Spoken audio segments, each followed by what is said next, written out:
Bajaj finance 1 रुपए, रिलायंस 26 रुपए, HDFC bank 3 रुपए और टाइटन 4 रुपए पे लिस्ट हुआ था इंडियन शेयर बाजार में, जहां पे हर किसी को इनकी ग्रोथ स्टोरी पे भरोसा तो था, लेकिन ज्यादातर इन्वेस्टर यहां टिक नहीं पाए। लेकिन आपको पता है क्यों? क्योंकि जब ये स्टॉक 50 रुपए के अंदर मिल रहे थे तो लोगों को इस पे कन्विक्शन ही नहीं था और ये 5 पॉइंट वो नहीं जानते थे। और इसी तरीके के स्टॉक जो कि 50 रुपए के अंदर इस समय पे इंडियन स्टॉक मार्केट में लिस्टेड हैं, वो भी हाई ग्रोथ पोटेंशियल रखने वाले आपके साथ मैं डिस्कस करूंगा। लेकिन वो कौन सी गलतियां थी जो कि पास्ट डेकेड में लोगों ने कही थी, जिसके वजह से ये सारे स्टॉक्स उनके हाथ से निकल गए? और ये जानना जरूरी है ताकि आने वाले स्टॉक जो मैं डिस्कस करूंगा उनकी स्टोरी आप समझ पाओ और वो गलतियां ना करो जो कि पास्ट में लोगों ने करी हैं। सो मेरा नाम है अभिषेक उपाध्याय, आप देख रहे हो ग्रो विद अभी। अगर आपको लॉजिकल और प्रैक्टिकल वीडियोस पसंद है तो ये चैनल आपके लिए है। नए हो तो सब्सक्राइब कर देना और पुराने हो तो लाइक कर देना। शुरू करते हैं वीडियो। जब Bajaj finance, Reliance, HDFC bank और टाइटन 50 रुपए के अंदर मिल रहे थे तो रिटेल इन्वेस्टर कुछ गलतियां कर रहे थे। सबसे पहली गलती, हाई पोटेंशियल को मिस कर देना।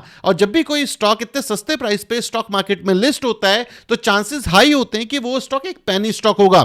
अब जो पेनी स्टॉक्स होते हैं इनमें पोटेंशियल काफी हाई होता है, लेकिन मार्केट कैप इतनी कम होती है कि ये कभी भी एकदम से अप और एकदम से डाउन हो जाते हैं और रिटेल इन्वेस्टर समझ ही नहीं पाता कि एक्चुअली इस स्टॉक के अंदर चल क्या रहा है। सेकंड गलती, बल्क बाय करना। जब भी हम स्मॉल कैप या माइक्रो कैप स्टॉक्स के अंदर इन्वेस्ट करते हैं और अगर आप बल्क बाय करते हो तो उसके अंदर रिस्क एसोसिएट होता है, तो इसीलिए इन स्टॉक्स के अंदर एसआईपी सबसे अच्छा रहता है ताकि आपको एवरेज आउट के रिटर्न मिले। मतलब जब प्राइस ऊपर है तब भी हम खरीद रहे हैं और जब प्राइस नीचे है तब भी हम खरीद रहे हैं, तो हमारा रिस्क कम हो जाता है। थर्ड मिस्टेक है डाइवर्सिफिकेशन की कमी। जब भी कोई माइक्रो कैप या स्मॉल कैप का कोई पोर्टफोलियो बनाता है तो एटलीस्ट 20 से 30 स्टॉक उसके पोर्टफोलियो में होने चाहिए। अगर हम इससे कम स्टॉक अपने पोर्टफोलियो में रखते हैं तो यहां पे रिस्क बहुत ज्यादा बढ़ जाता है। एग्जांपल के तौर पे टाइटन राकेश झुनझुनवाला के लिए बहुत अच्छा रहा, लेकिन क्या सिर्फ टाइटन में उन्होंने उस समय पे इन्वेस्ट किया होगा? नहीं, उनके पोर्टफोलियो में भी काफी स्टॉक्स होंगे। टाइटन उनके लिए अच्छा रहा, इसीलिए उन्होंने धीरे धीरे पोजीशन बिल्ड करी। सो नो वन नोज कौन सी कंपनी आने वाले 10 साल या 20 साल तक टिकी रहेगी। आज हम टाइटन, एचडीएफसी बैंक और रिलायंस की कहानियां तो सुनते हैं, लेकिन रिलायंस कम्युनिकेशन भी उसी टाइम पे लॉन्च हुई थी जिसके हालत आज की डेट में क्या है आपको पता है। और ये सिर्फ एक कंपनी नहीं है, वोडाफोन आइडिया जो एक टाइम पे भारतीय एयरटेल के साथ कंपटीशन दे रही थी, आज के डेट में उसके हाल क्या है आपको अच्छे से पता होगा। तो इसलिए पोर्टफोलियो को डाइवर्सिफाई करना जरूरी है, रिस्क को मिटिगेट करना जरूरी है। चौथा, रिस्क को ना समझना। ज्यादातर इन्वेस्टर रिस्क नहीं समझते, अपने पोर्टफोलियो का काफी बड़ा हिस्सा माइक्रो कैप और स्मॉल कैप कंपनीज में लगा देते हैं।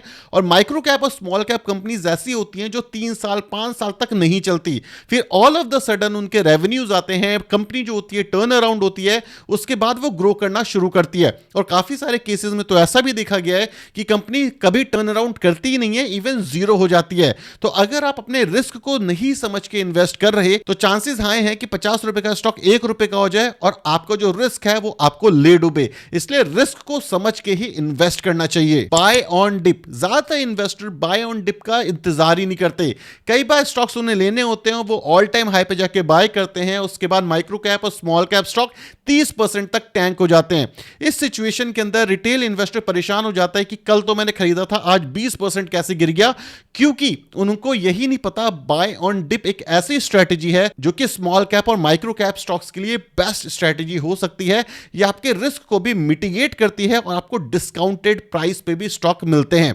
अगर आपको कपड़े में सेल्स पसंद है तो आपको स्टॉक में भी सेल पसंद होनी चाहिए, इसलिए डिस्काउंट आने का वेट करो। सिक्स, तो ये सबसे इंपॉर्टेंट फैक्टर है, प्राइस को बहुत ज्यादा वैल्यू देना। अगर आप लॉजिकली सोचोगे तो चाहे आप 50 रुपए का एक स्टॉक खरीदो या 50 रुपए के 50 स्टॉक, उसकी वैल्यू उतनी ही रहने वाली है। दूसरी चीज, ज्यादातर इन्वेस्टर सोचते हैं 50 रुपए का स्टॉक सस्ता है, बल्कि ऐसा नहीं होता। एग्जांपल के तौर पे इंडिया में सबसे महंगा स्टॉक एमआरएफ का है जो कि 1.5 लाख रुपए का है, लेकिन क्या वो सबसे बड़ी कंपनी है? नहीं। इंडिया में सबसे बड़ी कंपनी रिलायंस है जिसका स्टॉक प्राइस 1300 से 1600 के बीच में मिल रहा है। क्यों? क्योंकि उन्होंने स्प्लिट और बोनस ज्यादा दिए हैं। तो इसीलिए प्राइस को इतनी वैल्यू ना देते हुए कंपनी कैसी है, कंपनी का ग्रोथ पोटेंशियल कैसा है, उस पे हमें ज्यादा ध्यान देना चाहिए, क्योंकि end of the day company grow करेगी तभी हमारा स्टॉक प्राइस ग्रो करेगा। सो कंपनी की ग्रोथ पोटेंशियल पे हमारा मैक्सिमम ध्यान होना चाहिए। सो आई होप मैंने एक्सपेक्टेशन क्लियर कर दी और रिस्क और रिवॉर्ड क्लियरली आपको समझा दिया। और ये डिस्क्लेमर भी पढ़ लो, ये वीडियो सिर्फ एजुकेशन पर्पस के लिए, ये कोई बाइंग और सेलिंग रिकमेंडेशन नहीं है और मैं कोई सेबी रजिस्टर्ड एनालिस्ट नहीं हूं। इन्वेस्ट करने से पहले अपनी रिसर्च जरूर करना। इंडिया के अंदर टियर 1 और टियर 2 में काफी सारे बैंक है और यहां पे गवर्नमेंट ने ऑलरेडी काफी स्पेंडिंग स्पेंडिंग कर दी है, लेकिन टियर 3 अभी भी बचा हुआ है और गवर्नमेंट यहां पे काफी ज्यादा स्पेंड कर रही है। और इसी वजह से अगर टियर 3 को भी ग्रो करना है तो वहां के बैंक्स को ग्रो करना जरूरी है, बिकॉज कहीं पे भी ग्रोथ चाहिए तो वहां पे बैंकिंग सिस्टम स्ट्रांग होना जरूरी है।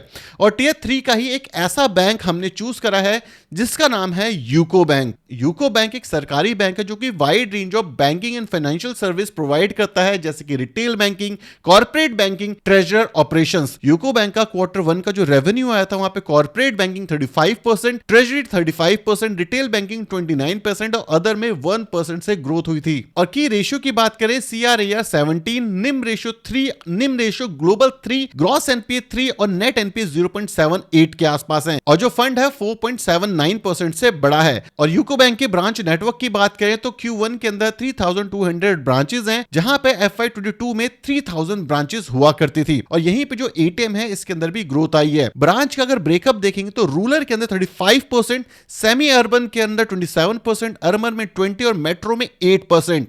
सो यूको बैंक मेनली गांव देश के लोगों के लिए बनाया हुआ है जहां पे एक्चुअली ग्रोथ की सबसे ज्यादा जरूरत है। यूको बैंक की कुछ फाइनेंशियल की बात करें तो मार्केट कैप 35,000 करोड़ के आसपास है, मतलब मिड कैप कैटेगरी का स्टॉक है। स्टॉक का PE 14 के आसपास है।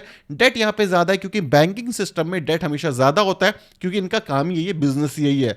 अगर हम प्राइस टू बुक की बात करें तो 1.11 प्राइस टू बुक है और रिटर्न ऑन एसेट 0.71। जब ये 1 के आसपास हो रिटर्न ऑन एसेट तो बेस्ट होता है, लेकिन आज की डेट में भी रिटर्न ऑन एसेट धीरे धीरे करके बढ़ रहा है। क्वार्टर ऑन क्वार्टर रिजल्ट की बात करें तो top line all time high है, bottom line all time high है और इसी के साथ साथ जो नेट एनपीए हैं वो लगातार कम हो रहे हैं। और बैंकिंग सेक्टर में जितने कम एनपीए उतना ज्यादा बढ़िया होता है, लेकिन ग्रॉस एनपीए अभी भी ज्यादा है बट नेट एनपीए कम हो रहे हैं जो कि एक पॉजिटिव साइन है।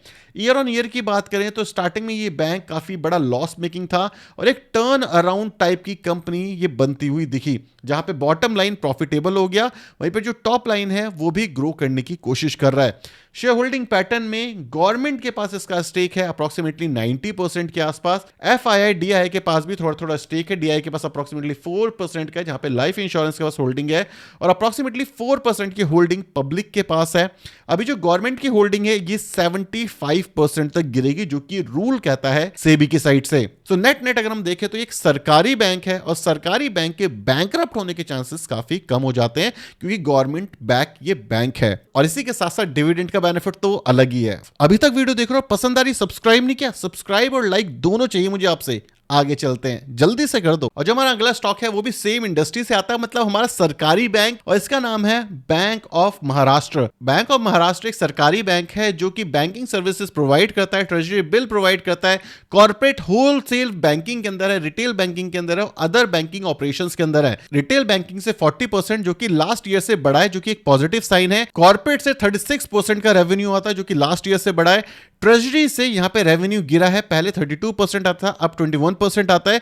अदर ऑपरेशन से रेवेन्यू बढ़ा है। अगर हम बैंकिंग इंडस्ट्री की बात करें, स्पेशली सरकारी बैंक्स की, तो जितना ज्यादा रिटेल बैंकिंग से रेवेन्यू है उतना ज्यादा कम रिस्क होता है, क्योंकि कॉर्पोरेट के अंदर अगर एक भी घपला हो गया तो बैंक्स में एक बहुत बड़ा झटका लग सकता है। सो ये चीज आपको जरूर देखनी चाहिए क्योंकि यहाँ पे कॉर्पोरेट लैंडिंग थोड़ी सी बड़ी है। अगर हम की रेशियो की बात करें तो CAR जो है वो 17% है, यील्ड एडवांस यहाँ पे 8.9%, कॉस्ट ऑफ फंड 3.95 जो कि थोड़ा सा बड़ा है। निम रेशियो यहां पे थोड़ा सा बड़ा है 3.97, ये तो इस समय सारे बैंक्स का बड़ा है। कॉस्ट ऑफ इनकम 37.55 है जो कि गिरी है, जो कि अच्छी बात है। ROE यहां पे 23.8 की है जो कि अच्छी बात है। ग्रॉस एनपीए मतलब एसेट क्वालिटी कैसी है, ग्रॉस एनपीए यहां पे कम हुआ है, मतलब जो एसेट क्वालिटी है वो इंप्रूव हुई है इस बैंक की। नेट एनपीए 0.20% का है जो कि लास्ट टू लास्ट ईयर के अंदर 0.97% का था, कम हुआ है, ये एक अच्छा साइन है। और बाकी सारे डेटा आप देख सकते हो। अगर इसके लोन बुक के रिकॉर्ड की बात करें तो कॉर्पोरेट है 39%, रिटेल से 25, एग्रीकल्चर 15, MSME 21। मतलब अगर ये कॉर्पोरेट कम हो जाए तो अच्छा और रिटेल जितना बढ़े उतना ज्यादा अच्छा होता है। कंपनी की कुछ फाइनेंशियल्स की बात करें तो मार्केट कैप 43,000 करोड़ का है, मतलब एक मिड कैप कैटेगरी कंपनी, कोई स्मॉल कैप कंपनी नहीं है ये। स्टॉक का PE 7.2 का है, प्राइस टू बुक 1.40 और रिटर्न ऑन एसेट 1.64 जो कि अच्छा है। बैंकिंग सेक्टर में ये दोनों 1 के ऊपर होने चाहिए तो अच्छा होता है, स्पेशली रिटर्न ऑन एसेट जितना ऊपर हो 1 के वो ज्यादा बेटर होता है। ईयर ऑन ईयर जो टॉप लाइन ग्रोथ है वो कंसिस्टेंसी के साथ ऊपर जा रही है, जो बॉटम लाइन ग्रोथ है वो भी कंसिस्टेंसी के साथ ऊपर जा रही है जो कि एक पॉजिटिव साइन है। शेयर होल्डिंग पैटर्न की बात करें तो सबसे ज्यादा होल्डिंग प्रेसिडेंट ऑफ इंडिया की है, मतलब एक सरकारी बैंक है। उसके बाद डीआईआई और एफआईआई, यहां पे जो पब्लिक है उसके पास होल्डिंग कम है, जो कि एक पॉजिटिव साइन है। जितनी कम पब्लिक बैंक्स में हो या किसी भी स्टॉक में उतना अच्छा होता है, स्टॉक उतना कम वॉलेटाइल होता है। अब जो हमारी अगली कंपनी है वो इंफ्रास्ट्रक्चर सेक्टर से रिलेटेड है, और इंफ्रास्ट्रक्चर सेक्टर सिक्लिकल सेक्टर होता है, काफी लंबे समय तक ऊपर जाता है और काफी लंबे समय तक नीचे आता है। और रिसेंटली ये कंपनी म्यूचुअल फंड्स की नजरों में काफी रही है और म्यूचुअल फंड्स की होल्डिंग यहां पे बढ़ती हुई दिखी है। और इस कंपनी का नाम है IRB infrastructure developer. IRB infrastructure developers infrastructure development and construction company है इंडिया के अंदर, जो कि एक्सटेंसिवली एक्सपीरियंस है रोड बनाने में, हाईवे बनाने में। तो इस सेक्टर में ये मार्केट लीडर है। और इस कंपनी का अदर बिजनेस सेगमेंट है जहां पे ये मेंटेनेंस प्रोवाइड करते हैं, रोड हो, कंस्ट्रक्शन हो, एयरपोर्ट हो, इन सब के अंदर। अगर इस कंपनी के मार्केट कैप की बात करें 25,000 करोड़ के आसपास की मार्केट कैप है, तो एक डिसेंट बड़ी कंपनी है, स्मॉल कैप कंपनी नहीं है। स्टॉक का पी 29 के आसपास है, आरओसीई 7.82, आरओई 5.91। यहां पे जो एक चीज ध्यान रखनी है वो है डेट। अगर इंफ्रास्ट्रक्चर कंपनी का जो डेट है वो एक से ज्यादा हो जाता है तो एक थोड़ा सा खतरे का साइन होता है। लेकिन एक और चीज है कि अगर कंपनी का साइज छोटा है और इंफ्रास्ट्रक्चर सेक्टर जहां पे गवर्नमेंट प्रोजेक्ट सबसे ज्यादा मिलते हैं, वहां पे डेट ऑटोमेटिकली हाई हो जाता है। लेकिन यहां पे एक मेजर रिस्क ये आता है कि गवर्नमेंट की साइड से अगर पेमेंट डिले होती है तो रेवेन्यू के अंदर एक मेजर हैम्पर दिख सकता है, क्योंकि मेनली ये कंस्ट्रक्शन करती है रोड की, बिल्डिंग्स की, और स्पेशली रोड और हाईवे की। तो यहां पे अगर पेमेंट डिले होती है तो नेट रेवेन्यू काफी हैम्पर हो सकती है। इसलिए स्टॉक में काफी मेजर वोलैटिलिटी आपको टाइम टू टाइम देखने को मिलती है। अगर इस कंपनी के ईयर ऑन ईयर रेवेन्यूज की बात करें तो टॉप लाइन लगातार ग्रो कर रहा है, बॉटम लाइन ग्रो कर रहा है। बीच में एक दो झटके डेफिनेटली मिले हैं हमें क्वार्टर ऑन क्वार्टर के रेवेन्यूज में, जिस वजह से एकदम से स्टॉक प्राइस में मेजर करेक्शन आपको देखने को मिला था। लेकिन इंफ्रास्ट्रक्चर सेगमेंट जो है इसी तरीके से काम करता है, यहाँ पे वोलैटिलिटी काफी ज्यादा हाई होती है। शेयर होल्डिंग पैटर्न में देखें तो प्रोमोटर के पास 30% के आसपास की होल्डिंग है, एफआईआई के पास अप्रोक्सीमेटली 43%, डीआईआई के पास अप्रोक्सीमेटली 10% और रिटेल के पास यहाँ पे होल्डिंग बढ़ रही है। तो इसके ऊपर हमारी नजरें होनी चाहिए कि इसके जो आने वाले प्रोजेक्ट हैं क्या वो सही तरीके से डिलीवर होते हैं, और अगर डिलीवर होते हैं और एक डिसेंट सपोर्ट के आसपास हमें इसका स्टॉक प्राइस मिलता है तो ये कंपनी हमारी वॉच लिस्ट में हो सकती है। यहां पे इन्वेस्ट करना डेफिनेटली हाई रिस्क के साथ आएगा, तो अपनी एनालिसिस जरूर करना, अदरवाइज रिस्क आपका बढ़ सकता है, क्योंकि इंफ्रास्ट्रक्चर वाली जो कंपनीज होती है काफी ज्यादा सिक्लिकल कंपनी मानी जाती है। अब जो हमारी अगली कंपनी आ रही है वो भी हमारी सरकारी कंपनी है, और इस कंपनी का नाम है आईएफसीआई। अभी जो आईएफसीआई कंपनी है ये मेनली केटर करती है नॉन बैंकिंग फाइनेंशियल सर्विसेज को गवर्नमेंट की, और ये long term financial services provide करती है इंडस्ट्रियल सेक्टर को। अगर इसके बिजनेस की बात करें तो ये नॉन बैंकिंग फाइनेंशियल सर्विसेज है जो कि स्टैब्लिश हुई थी 1948 में, जो कि फाइनेंशियल सपोर्ट प्रोवाइड करती है वेरियस प्रोजेक्ट में, जैसे कि एयरपोर्ट बनाना हो, रोड बनाना हो, टेलीकॉम बनाना हो, पावर लगाना हो, रियल एस्टेट बनाना हो, मैन्युफैक्चरिंग करनी हो। इन सब के लिए जब गवर्नमेंट को जरूरत पड़ती है पैसे की तो इस कंपनी से जाकर के वो लोन ले लेते हैं। अगर हम इस कंपनी के मार्केट कैप की बात करें तो 14,000 करोड़ का इसका मार्केट कैप है, करंट प्राइस 53 चल रहा है, प्राइस टू बुक देखेंगे तो 1.62 और रिटर्न ऑन एसेट देखेंगे तो 1.57। ये गवर्नमेंट को मेनली लोन देती है, तो गवर्नमेंट क्या डिफॉल्ट कर सकती है, ऑलमोस्ट ना के बराबर इसके चांसेस हैं।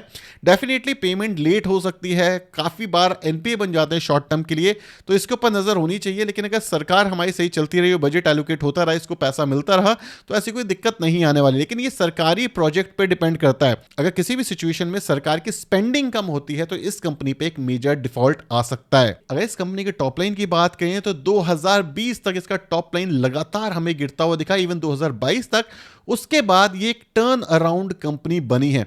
तो ये जो कंपनी है ये एक टर्न अराउंड कंपनी है जो कि काफी लंबे समय तक लॉस मेकिंग थी। अब रिसेंटली कंसिस्टेंसी के साथ ये कंपनी ग्रो करते हुए दिखी है क्वार्टर ऑन क्वार्टर और ईयर ऑन ईयर लेवल पर भी। तो ये एक टर्न अराउंड टाइप की कंपनी है। मतलब रिस्क डेफिनेटली हाई है, गवर्नमेंट ओन है, लेकिन उसके बावजूद अगर हम देखें प्रोमोटर तो सेंट्रल गवर्नमेंट के पास 72% के आसपास है, प्रेसिडेंट ऑफ इंडिया के पास नहीं है। तो ये देखना पड़ेगा कि सेंटर और प्रेसिडेंट के बीच में क्या चलता है, उसके बेसिस पे यहाँ पे प्रोजेक्ट मिलेंगे या नहीं मिलेंगे, कितना फाइनेंशियल प्लानिंग होती है और वो पैसा वापस करते नहीं करते। लेकिन डेफिनेटली यहाँ पे कैसे और कितनी जल्दी पेमेंट मिलती है इस कंपनी को, इस पर डिपेंड करेगा कि कंपनी के ऑपरेशंस कितने स्मूथ या कितने डिफिकल्ट बनेंगे। अब मैं आपको अपना 5वां स्टॉक बताता हूं जो कि स्मॉल कैप और मिड कैप कैटेगरी का तो नहीं है, जो कि एक लार्ज कैप कैटेगरी का है। तो इसका जब आईपीओ आया था तो ये काफी सारे इन्वेस्टर्स की फेवरेट कंपनी हो चुकी थी होगी। और इस कंपनी का नाम है इंडियन रेलवे फाइनेंस कॉर्पोरेशन। इस कंपनी का जो बिजनेस है, रेलवे को कभी भी एक्सपेंड करना होता है, अपने ऑपरेशंस बढ़ाने होते हैं, नई लाइनें बिछानी होती है या नए डब्बे बनाने होते हैं रेल के, तो उस काम के अंदर ये कंपनी फाइनेंशियल सपोर्ट करती है। अगर इस कंपनी की मार्केट कैप की बात करें, 1,74,000 का मार्केट कैप है, price to book 3.11, return on asset 1.32। Year on year level की बात करें तो यहां पे आपको कंसिस्टेंसी के साथ टॉप लाइन ग्रोथ दिख रही होगी, बॉटम लाइन भी कंसिस्टेंसी के साथ दिख रही होगी, और प्रोमोटर के अंदर भी हमारे सरकारी बाबू बैठे हैं, मतलब president of India acting through MOR। ठीक है, तो FI की बात करेंगे तो FI की होल्डिंग है यहाँ पे, DI की बात करेंगे तो DI की होल्डिंग है, और रिटेल को तो गवर्नमेंट कंपनीज काफी पसंद ही होती हैं। तो ये सारी कंपनी आपकी वॉच लिस्ट में होनी चाहिए, कोई बाइंग और सेलिंग रिकमेंडेशन नहीं है। इन्वेस्ट करने से पहले अपनी रिसर्च जरूर करना, अपने एडवाइजर से जरूर पूछना। Thank you so much for watching this video, signing off.